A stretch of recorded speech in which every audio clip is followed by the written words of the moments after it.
Donc, ma maman, c'était tout pour moi, tu vois. Et à la classe de 5e, elle est partie se soigner.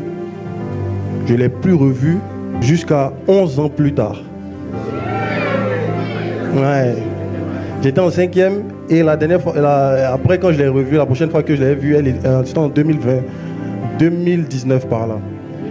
Donc, il faut voir toutes ces années où tu es avec ta daronne. Vous connaissez hein, l'amour d'une mère là, c'est pas remplaçable. Hein. Et tu es jeune, tu es petit, ta vieille c'est tout pour toi. On se parlait rarement puisqu'elle était là-bas. Je boudais même parce que j'estimais que comment toi tu peux me laisser ici, tu t'en vas là-bas. Alors qu'elle était partie pour des soins à la base. Donc j'ai vécu mon adolescence. Moi j'étais plus du côté maternel. Donc j'étais avec ma grand-mère. Bon tu connais. J'essayais de combler ce vide affectif avec les relations. C'est comme ça que je suis rentré dans l'impudicité. J'ai commencé à avoir beaucoup d'ego. D'ego au point où j'arrivais pas à compter exactement. Ça dit que c'est très sérieux. Ça dit moi, il dit mes gars, on est assis. S'il y a une fille qui est passée, que je l'ai pas vue, si elle est arrivée au fond, que je me suis levé et j'ai regardé, je laisse mes amis, je vais chercher le numéro de la fille. À tel point qu'il y avait dans mon téléphone des numéros, tu sais plus où. Tu vois, Aïcha, boutique bleue. Tu vois.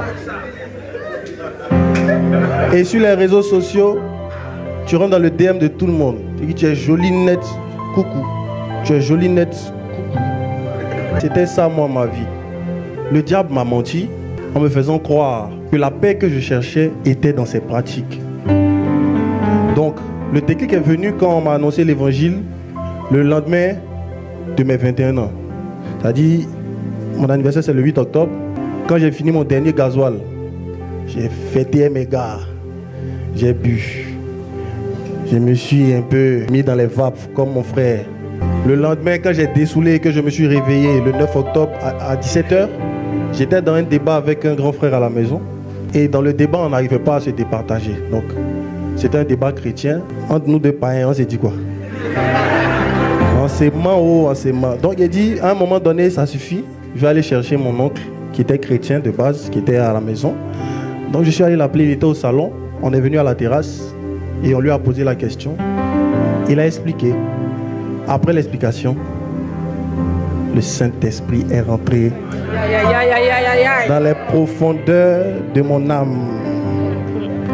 Et mon oncle a commencé à me parler et j'ai commencé à pleurer. Parce qu'en vérité, j'étais fatigué. C'est tout. J'étais fatigué, je ne savais pas comment arrêter. Tu vois. Toujours tu fumes, tu te dis demain j'arrête.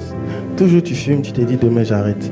Tu as une go qui vient aujourd'hui, elle s'en va, l'autre vient, tu te dis demain j'arrête. Mais tu n'arrives pas à arrêter. Je ne parle pas de la masturbation. Vous connaissez un peu. Donc, j'étais dans ça. Et quand on m'a tendu la perche de Jésus, on m'a dit que Jésus pouvait me délivrer.